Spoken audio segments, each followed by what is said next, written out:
तो hi guys, hello, आप सबका वेलकम है मेरे यूट्यूब चैनल पर। आपका बहुत बहुत स्वागत है। आज हम देखेंगे उड़ाऊ पुत्र के बारे में। उड़ाऊ पुत्र का दुष्टांत आज हम देखेंगे। तो शुरू करते हैं, चलो। फिर उसने कहा कि किसी मनुष्य के 2 पुत्र थे। तो किसी मनुष्य के क्या थे? 2 पुत्र थे। उससे छुटके ने पिता से कहा कि हे पिता, संपत्ति में से जो भाग मेरा है मुझे दीजिए। और उसने उसको अपनी संपत्ति बांट दी। तो संपत्ति, एक मनुष्य की संपत्ति थी। संपत्ति में वो जिसकी संपत्ति थी, उस मनुष्य के 2 पुत्र थे। तो 2 पुत्र थे। एक छोटे वाला पुत्र, उस मनुष्य के छोटे वाले पुत्र ने अपने पिता से कहा कि पिता, जो मेरी संपत्ति है, जो तेरी संपत्ति है, वो संपत्ति को बांट दे, वो संपत्ति के 2 भाग कर दे, और जो मेरा वाला है वो मुझे दे दे।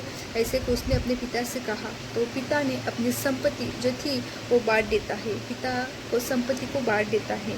और बहुत दिन बीते थे कि छुटका पुत्र सब कुछ इकट्ठा करके एक दूसरे देश में चला गया और वहाँ कुकर्मी में अपनी संपत्ति उड़ा दी।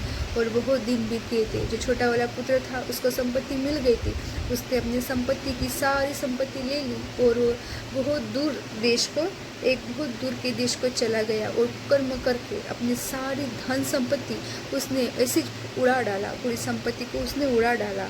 जब वो सब कुछ खर्च कर चुका तो उससे देश में बड़ा अकाल पड़ा और वो कंगाल हो गया। और उसने सब अपनी संपत्ति में से जो कुछ भी था उसने सब खर्च कर डाला। और सब कुछ खर्च करने के बाद वो जो देश में रहता था, वो देश में बहुत बड़ा अकाल गिरा और वहाँ कंगाल हो गया। और वो अपनी संपत्ति बेच डाला और देश में क्या कर गया, बहुत बड़ा अकाल पड़ गया और वो कंगाल हो गया। और वो उस देश के निवासियों में से एक के यहाँ जा पड़ा। उसने उसे अपने खेतों में सुअर चराने के लिए भेजा।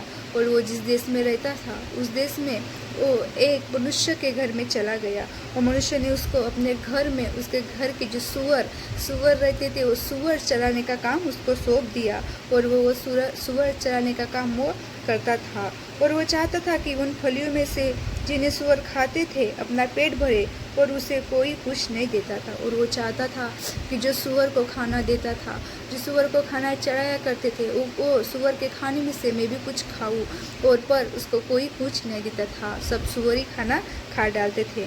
जो अपने आप में आया तब कहने लगा और जब वो अपने आप में आया तब वो कहने लगा कि मेरे पिता के कितनी ही मज़दूरों को भोजन से अधिक रोटी मिलती है। कि जो मेरे पिता के यहाँ मज़दूर है, उन मज़दूरों को भोजन से भी ज़्यादा उनको रोटी मिलती है। भोजन से भी ज़्यादा उनको भोजन उनके पेट के लिए मिलता है। और मैं यहाँ भूखा मर रहा हूँ। और कहता है कि वो मेरे पिता के यहाँ इतने सारे मज़दूरों को क्या बोलते रहे, भोजन से भी अधिक भोजन मिलता है, और वो यहाँ पर मैं क्या कर रहा हूँ, भूखा मर रहा हूँ, ऐसा वो कह रहा है। और आगे देखते क्या बोलता परमेश्वर का वचन। और उड़ाऊ पुत्र के बारे में हम आगे देखेंगे। और कि क्या, और फिर देखो, फिर अब उठकर अपने पिता के पास जाऊंगा और उसे कहूंगा कि पिताजी, मैंने स्वर्ग के विरुद्ध में और तेरे दृष्टि में पाप किया है। और फिर वो बोलने लगा। फिर उसके मन में आया कि वो चाहता है कि मैं लौटकर अपने पिता के पास जाऊंगा और अपने पिता से कहूंगा कि मैंने स्वर्ग के विरुद्ध और तेरे दृष्टि में क्या किए हैं, पाप किए हैं। ऐसे वो कहने लगा। अब इस योग्य नहीं रहा कि मैं तेरा पुत्र कहलाऊँ, और मैं इस योग्य नहीं रहा कि तेरा पुत्र कहलाऊँ। एक मजदूर की नाई रख लो। और अपने पिता को कहने लगा कि मैं इस योग्य नहीं रहा कि मैं तेरा पुत्र कहलाऊँ, इसलिए मुझे एक मजदूर की नाई रख लो।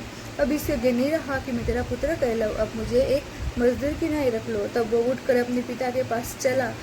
वह अभी दूर ही था तो उसके पिता ने उसे देखकर तरस खाया और दौड़कर उसे गले लगाया और बहुत चूमा। तब वो ऐसे सोच ही रहा था तो उसके पिता उसे उठकर अपने पिता के पास चला। अब वह अपने पिता के पास जब वो जा रहा था, दूरी था, तो उसके पिता ने उसे देखा और उस पर तरस खाया और उसे दौड़कर गले लगाया। उसके पास गए और उसको गले लगाए और उसको बहुत चूमा। पुत्र ने उससे कहा, पिताजी, मैंने स्वर्ग के विरुद्ध में और तेरी दृष्टि में पाप किया है। और उस बेटे ने अपने पिता से कहा कि मैं स्वर्ग के विरुद्ध में और तेरी दृष्टि में बहुत पाप किया है। अब इस योग्य नहीं रहा कि मैं तेरा पुत्र कहलाऊँ, और मैं इस योग्य नहीं रहा कि तेरा पुत्र कहलाऊँ। ऐसा वो बोलने लगा, अपने गलती का स्वीकार करने लगा। परंतु पिता ने अपने दासों से कहा पिता ने अपने दासों से कहा कि झट उसे अच्छे वस्त्र निकालो, उसे पहनाओ, और अब इस योग्य नहीं निकाल कर उसे पहनाओ, और उसके हाथ में अंगूठी व पाँवों में जूतियाँ पहनाओ। और उसको कहने लगे, पिता वो अपने दासों से बुलाया और बोला कि इसको पट से जल्दी से वस्त्र पहनाओ, इसके हाथों में अंगूठी और इसके पाँवों में नई जूतियाँ पहनाओ, और भला हुआ बछड़ा लाकर मारो ताकि हम खाए और आनंद मनाए। और कहने लगा कि पला हुआ बछड़ा जो बकरियाँ पालता थे, उसके पास बहुत भेड़ बकरियाँ धन दौलत थी, तो कहता कि एक पला हुआ बछड़ा लाओ और मारो ताकि हम खाए और खाकर क्या मनाए, आनंद मनाए, क्योंकि मेरा ये पुत्र मर गया था। और कहने लगा कि ये पुत्र मेरा मर गया था, फिर जी गया, और खो गया था, अब मिल गया। और वे आनंद करने लगे। वो करने लगा, मर गया था, खो गया, अभी फिर जिया, अभी हम आनंद करेंगे, क्योंकि मैं। परंतु उसका जेठा पुत्र खेत में था, उसका जो बड़ा पुत्र था वो बड़ा पुत्र का खेत में था। और जब वो आते हुए घर से निकट पहुंचा तो उससे गाना बजाना और नाचने का शक पहुंचा। जब बड़ा बेटा उसके घर में आया तब उसे नाचते हुए और गाने का आवाज़, जब वो वापस आ रहा था तो नाचने का और गाने का आवाज़ उसको सुनाई आ रहा था। और उसने एक दास को बुलाकर पूछा कि क्या हो रहा है। और उसने एक दास को बुलाया और अपने पास बुलाया और पूछा कि ये क्या हो रहा है, काय का शोर शराबा यहाँ हो रहा है, ऐसा उसने पूछा। और उसने उससे कहा, तेरा भाई आया है और तेरे पिता ने भला हुआ बछड़ा कटवाया है, इसलिए कि उसे भला चंगा पाए। उसने कहने लगा वो दास कि तेरा भाई आया है, और तेरा भाई आने की खुशी में तेरे पिता ने एक बछड़ा कटवाने के लिए कहा कि आए इसके खाएंगे और आनंद मनाएंगे।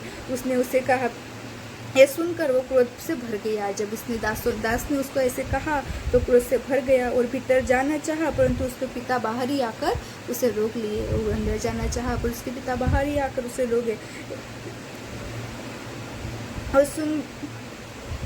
उसने पिता को उत्तर दिया कि देख, मैं इतने वर्ष तेरी सेवा कर रहा हूँ और कभी भी तेरी आज्ञा नहीं टाली, तो भी तूने कभी मुझे एक बकरी का बच्चा भी न दिया कि मैं अपने मित्रों के साथ आनंद करूँ। और वो कहने लगा कि पिता, मैं तेरे साथ इतने वर्ष रहा और तेरी आज्ञा पालन तेरी सेवा करता रहा और तेरी आज्ञा पालन करता रहा, और तभी भी तूने मुझे कभी नहीं कहा कि ये बकरी का बच्चा ले और आनंद कर, ऐसा मुझे तूने कभी नहीं कहा। परंतु तेरा ये छोटा वाला पुत्र जब आया, जिसने तेरी संपत्ति वेश्याओं में उड़ा दी है आया, तो उसके लिए तूने भला हुआ बछड़ा कटवाया, जिसने अब तेरी संपत्ति सारी बंटवा दी है, पूरी तेरी संपत्ति को उड़ा डाला, वेश्याओं में तेरी संपत्ति को उड़ा दिया, और तूने उसके लिए बछड़ा कटवाया। उसने उससे कहा, पुत्र तू सर्वदा मेरे साथ है और जो कुछ मेरा है वो सब तेरा है। और अपने बड़े बेटे से कहने लगा कि पुत्र तू हमेशा मेरे साथ है और